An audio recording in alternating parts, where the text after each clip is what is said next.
우리가 참 계획하고 노력하고 있는 것들이 정말 많이 있는데 하지만 생각대로 뜻이 안 틀 때가 많이 있는 것을 우리는 보게 되죠. 우리가 세상을 가지면서 그럼에도 불구하고 소망을 가지면서 살아가야 하는 것을 이렇게 기억할 수 있기로 합니다.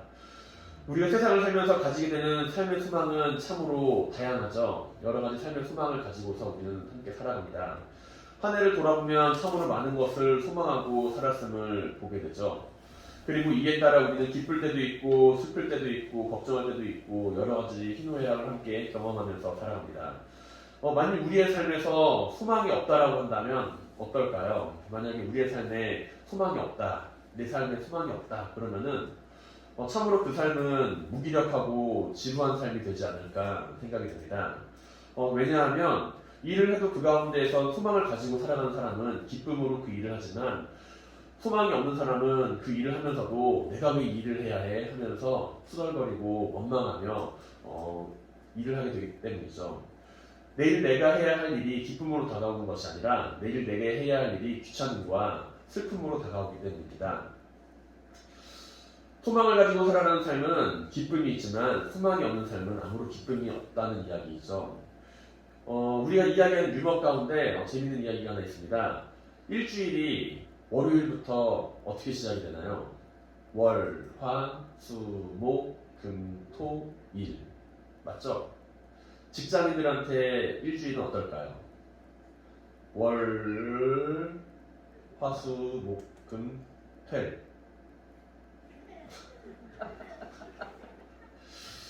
토요일하고 일요일은 정말로 빨리 간다 그래가지고 월요일은 진짜 길어요. 그래서 월요일이 아니라 월이고요. 화, 수, 목, 금, 토요일하고 일요일 한꺼번에 지나가서 토일이 됩니다.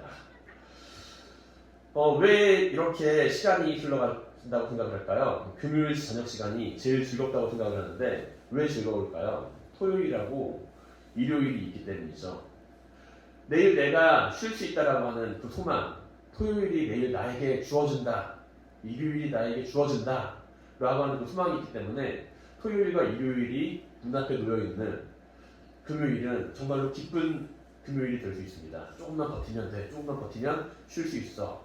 반대로 이제 하루 연중을 쉬는 일요일이에요. 교회 가서 예배를 드리고 기쁜 마음으로 이제 예배를 드리고 나서 집에 들어가면은 마음속에 이제 조금씩 슬픔이 차오릅니다. 아, 내일 회사 가야 되는구나. 저는 이거를 군대 가서 경험했습니다. 100일 휴가를 나왔어요. 선임들이 그러더라고요. 너 이거 절반 지나가면 시간 정말 빨리 갈 거라고요. 앞에를 보람차게 보내지 말고 뒤에를 보람차게 보내라고요. 5일의 휴가를 나오는데 하루 이틀을 나올 때는 정말 재밌게 잘 보냈습니다. 근데 그게 꺾인다 그러죠, 날짜가. 꺾이고 나서 이제 절반 이상 지나가면 점점 다시 군대 안으로 복귀해야 하는 그 시간이 눈앞에 점점 다가옴에 따라서 걱정과 근심이 저를 눌러섰습니다. 똑같은 시간이 흘러가지만 똑같은 시간이 흘러가고 똑같은 이제 장소에 있고 하지만 내일 내가 무엇을 해야 하는지에 대한 소망을 가지고 있는 사람은 그 내일의 나에 대해서 기쁨을 가지고 있는 사람은 오늘의 나도 기쁩니다. 하지만 내일의 내가 슬플 거라고 생각하는 사람은 오늘의 나도 슬프기 마련이죠. 그렇다면 지금 우리는 내일을 향하여 어떤 삶의 소망을 가지고 살아가고 있나요? 그리고 그 소망은 지금 나를 기쁘게 하고 나를 움직이게 하는 그러한 사실로서 나에게 작용을 하고 있나요? 우리는 세상을 살면서 각자가 나름대로의 소망을 가지고 살아갑니다.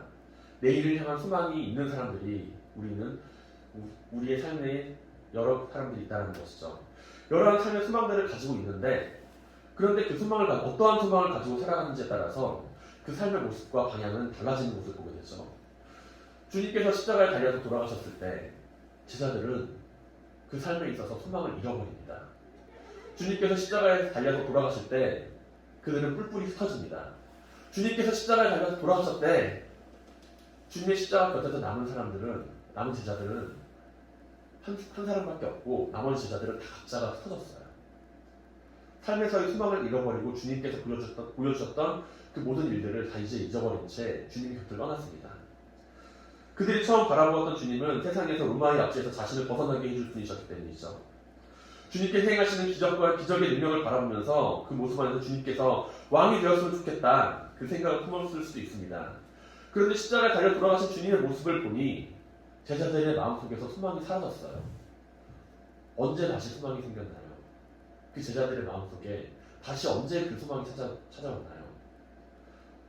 부활하신 주님을 다시 만나게 되었을 때, 그들을 찾아온 주님을 다시 만나게 되었을 때, 주님께서 그들에게 새로운 소망과 삶의 목표를 제시해 주셨을 때, 그들은 비로소 새로운 삶의 목표를 가지고서 소망을 가지고 살아가게 됩니다.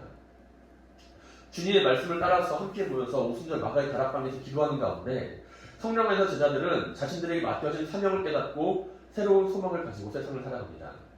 이후 제자들의 모습은 예전의 모습과는 완전히 다른 모습을 보여주게 되죠.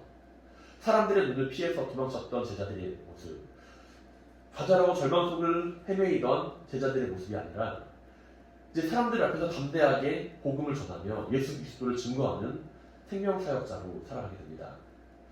제자들은 주님의 십자가 사건 앞에서 육신의 소망을 잃었기 때문에 좌절했지만 주님의 부활하심과 성령 안에서 영적인 소망을 다시금 얻게 된 것이죠. 우리의 삶에는 우리를 기쁘게 하고 즐겁게 하는 것들이 참으로 많이 있습니다. 그리고 우리는 이러한 기쁨에 따라 살아가는 삶을 소망할 때도 있습니다. 새로운 집, 새로운 자동차, 새로운 직장, 새로운 친구, 새로운 학교, 새로운 장난감들은 우리의 마음을 기쁘게 하고 즐겁게 만듭니다. 그런데 시간이 지나서 바라보게 되면 이 또한은 지나가는 잠깐의 기쁨이며 아주 잠깐의 즐거움이었다는 것을 발견하게 되죠. 며칠 전에 크리스마스가 지났습니다. 지환이와 주환이가 장난감을 사달라고 해서 사주기도 했고요. 그런데 항상 패턴이 똑같은 것을 저는 발견하게 됩니다. 아마 아이들을 키워보신 분들 아마 똑같이 공감하실 거라고 저는 생각을 하는데요. 새로운 장난감을 사주게 되면 처음에는 잘 가지고 놀아요. 매우 재밌게 가지고 놉니다. 내 거야 하면서 서로 싸우면서 가지고 놀아요. 근데 시간이 한 3일 정도 흐르면 더 이상의 장난감에 대해서 관심을 가지지 않습니다. 처음에 그토록 내 거 아니면은 안 되라고 이야기했던 그 장난감이 내가 한 번 더 시켜줄게, 나 다른 장난감 가지고 놀게 하면서 그 장난감에 대한 이제 새로움이 사라짐과 동시에 미련도 함께 사라지게 된다는 것이죠. 그러다가 새로운 장난감을 발견하게 되면 다시 거기에 꽂혀서 예전에 그토록 좋아했던 장난감을 잊고 살아가게 돼요. 이것은 단지 아이들만의 이야기가 아닙니다. 저 역시 이제 새로운 스마트폰에 대해서 관심을 많이 가지고 있었어요. 예전에 갤럭시 노트 20 울트라가 처음 나왔을 때 그때 시가로 이제 145만 원짜리 스마트폰을 24개월 할부로 사면서 한 달에 16만 원을 통신사에 혼납을 하면서 아주 기뻤습니다. 24개월 동안 이제 노예가 되었다는 걸 생각을 못한 채 그때 당시에는 정말 기뻤습니다. 지금은요, 이 약정 언제 끝나지 바라보면서 있어요. 보니까 새로운 스마트폰이 나와서 이제 접더라고요. 접어서 이제 더 예쁘고 좋은 스마트폰이 나왔습니다. 그게 불과 1년 만에요. 1년 만에 제가 가지고 있던 핸드폰이 이제 중고가로 23만 원까지 떨어졌습니다.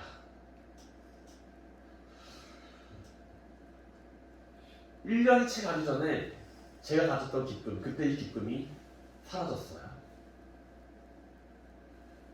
다시 새로운 스마트폰을 사면은 똑같은 기쁨을 느끼겠죠. 하지만 그 스마트폰도 1년이 지나면은 다시 그 기쁨이 사라지게 될 겁니다. 우리는 이러한 삶의 모습을 반복하면서 살아가는 것을 볼 수 있어요. 그때는 정말로 내가 이거 아니면 안 돼 라고 생각했던 것들이 시간이 지나서 바라보게 되니 저게 아니어도 됐구나, 아니면 시간이 지나서 보니 저것보다 더 좋은 게 있었구나 라는 것을 발견하게 된다는 것이죠. 그 당시에는 정말 좋아 보이고 멋져 보였던 것들이 시간이 지나니 낡은 것이 되고 새로운 것을 다시금 찾고 있게 된다는 겁니다. 지금 우리는 어떠한 소망을 가지고 살아가고 있나요? 소망을 가지고 살아가면서 무엇으로 만족을 하면서 살아가고 계시나요? 우리가 만약에 진정한 소망을 가지길 원한다면 변하지 않는 것을 찾아야겠죠.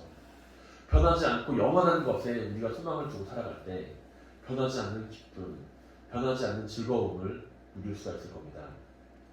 영원히 변하지 않는 하나님 안에서 소망을 가지고 살아가시길 바랍니다.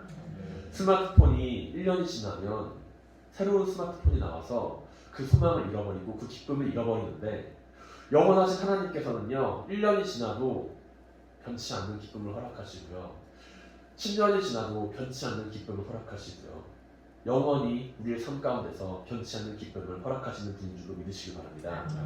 우리는 이러한 하나님 안에서 내 삶의 소망을 두며 살아가야만 합니다. 때로는 하나님을 따르는 그 인생 가운데 언제나 그 인생이 승리하지만은 않는다는 것을 우리는 알고 있어요. 넘어지기도 하고 때로는 낙심하기도 합니다. 오늘 본문에 등장하는 시인은 하나님을 향하여 담대하게 고백합니다. 하나님이여 나를 판단하시되 경건하지 아니한 나라에 대하여 내 송사를 변호하시며 간사하고 불의한 자에게서 나를 건지소서. 아마 시인의 지금 삶은요, 시인의 지금 마음속은요, 하나님 앞에서 이러한 고백을 할 정도로 정말로 힘들고 어려운 상황이라는 겁니다. 자기는 정말 하나님 앞에서 경건하고 정직한 삶을 살았는데 근데 그럼에도 불구하고 자기 주변에 있는 상황이 정말로 여의치가 않은 거예요.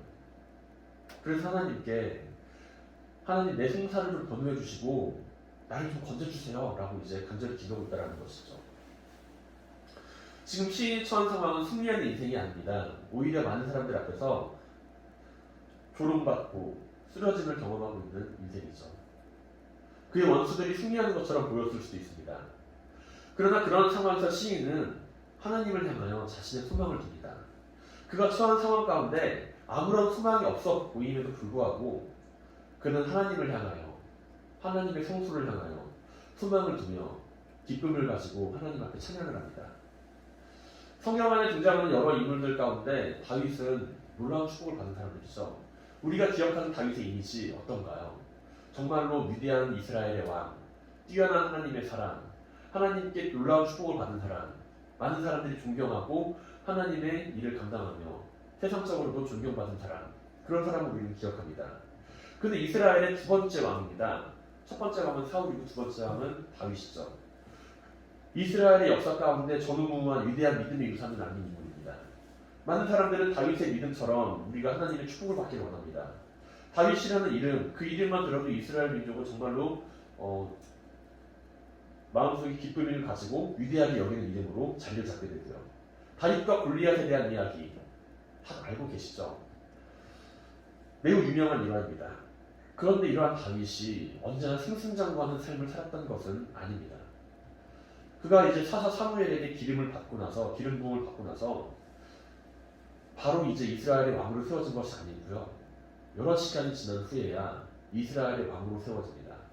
그것도 그냥 평탄하게 계단 오르듯이 이스라엘의 왕으로 세워진 것이 아니라 죽을 뻔한 고비를 수십 번 넘기고 전쟁터에서의 싸움을 수십 차례 하고 나서 그리고 나서 이제 심지어 자기가 섬기던 사울왕, 그 사울왕이 질투로 말미암아 여러 번 죽을 뻔한 가운데 그 가운데 이제 나중에 가서야 왕으로 세워지게 되죠. 전쟁터에서 쌓았던 그가 승리하면서 쌓았던 여러 가지 부와 명예를 잃고서 이제 사울의 눈을 피해서 미치광이 행세를 하면서 그 위기를 모면을 해야 했을 때도 있고요. 그리고 왕이 되어서도 여러 가지 위기가 있었습니다. 밧세바와의 사건, 불륜이죠. 아들 압살롬의 반역, 자식에게 배신을 당했죠. 다윗은 압살롬을 정말로 사랑했습니다. 하지만 그 사랑했던 압살롬은 자신을 배신했어요. 이러한 크고 작은 사건들이 있었으면서 평탄한 인생을 살았던 것은 또한 아닙니다. 그러나 우리가 다윗을 향하여 하나님의 사람으로 기억을 하고 있고 하나님께서 언제나 다윗을 버리지 않았고 하나님께서 언제나 다윗을 도왔고 하나님께서 언제나 다윗과 함께 하셨다는 그 사실을 바라보는 가운데 다윗의 믿음을 이야기합니다. 하나님께서는 왜 다윗과 함께 하셨을까요? 하나님께서는 왜 다윗을 버리지 않으셨을까요? 어떠한 위기 가운데서도 하나님께서는 왜 다윗과 함께 하시며 그를 이끄셨을까요? 다윗이 하나님을 버리지 않았기 때문입니다. 다윗이 언제나 하나님께 도움을 구하며 하나님께 소망을 두는 삶을 살아왔기 때문입니다. 다윗은 골리앗 앞에서 자신이 믿고 있는 하나님을 향하여 믿음에 대한 고백을 다음과 같이 합니다. 너는 칼과 창과 단창으로 내게 나아오거니와 나는 만군의 여호와의 이름 곧 내가 모욕하는 이스라엘 군대의 하나님의 이름으로 내게 나아가노라. 누가 봐도 정해진 승부죠. 다윗과 골리앗의 싸움. 누가 봐도 정해진 승부와 같고 누가 봐도 아무런 소망이 없는 상황에서 다윗은 하나님께 자신의 소망을 두고 담대히 나아감으로써 승리를 얻게 됩니다. 그것은 단지 다윗과 골리앗 싸움 그때만에 있었던 이야기가 아니에요. 다윗의 인생 전반부에 걸쳐서 그리고 매 순간순간에 걸쳐서 다윗은 언제나 하나님을 향하여 자신의 소망을 두고 살아갑니다. 그리고 함께 하나님께 의지하며 하나님께 소망을 얻고 나아감으로 승리를 얻게 되죠. 오늘 본문에서 시인 역시 하나님께 소망을 두며 그 믿음을 고백합니다. 내 영혼아 어찌하여 낙심하며 어찌하여 내 속에서 불안해하는가. 너는 하나님께 소망을 두라. 그가 나타나 도우심으로 말미암아 내 하나님을 여전히 찬송하리로다. 아직 시인의 상황은 전혀 나아지지 않았습니다. 시인은 지금 하나님 앞에서 찬송하며 나아가는데 그 상황이 전혀 나아지지 않은 상황에서 그의 영혼이 떨리고 두려워하는 상황에서 하나님께 소망을 두고 나아간다고 고백하고 있습니다. 하나님께 소망을 두고 그가 나타나 도우심으로 말미암아 내가 여전히 하나님을 찬송하겠습니다. 이것이 시인의 고백입니다. 그의 영혼은 낙심하고 떨리는 가운데 두려움 가운데 사로잡혔지만 그런 상황 가운데라도 시인은 하나님께 소망을 두며 나아가는 삶의 모습을 보여주고 있습니다. 사랑하는 성도 여러분, 언제나 하나님 앞에 나아가는 소망을 두며 살아가는 삶을 살아가시기 바랍니다. 오늘 2절 말씀 가운데 시인은 나의 힘이 되신 하나님시거늘 주는 나의 힘이 되신 하나님시거늘 어찌하여 나를 버리셨나이까 이렇게 고백하며 하나님을 찾고 있어요. 마치 하나님이 자신을 버린 것 같은 그러한 상황처럼 보일지라도 시인은 간절히 기도하며 하나님을 찾습니다.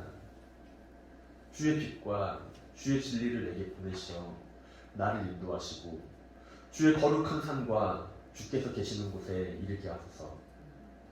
많은 경우에 우리는 하나님을 따라 살아가다가도 하나님께서 나를 떠난 것 같다라는 생각이 들 때 그 자리를 벗어나고자 합니다. 하나님을 믿어도 소용이 없다라고 생각합니다. 그러나 시인은 그 자리를 벗어나기보다 오히려 더욱 하나님께 가까이 나아가게 해달라고 고백하며 나아갑니다. 더욱더 하나님을 가까이 하는 삶을 살게 해달라고 기도합니다.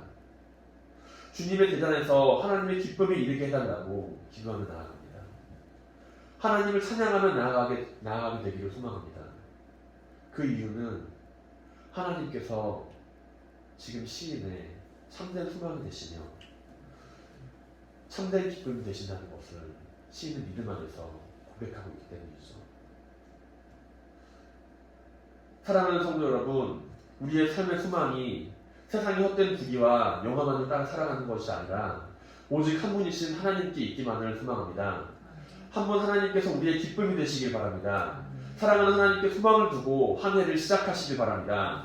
어떠한 상황 속에서도 하나님께 더욱 가까이 나아가는 성도님들이 되시길 바랍니다.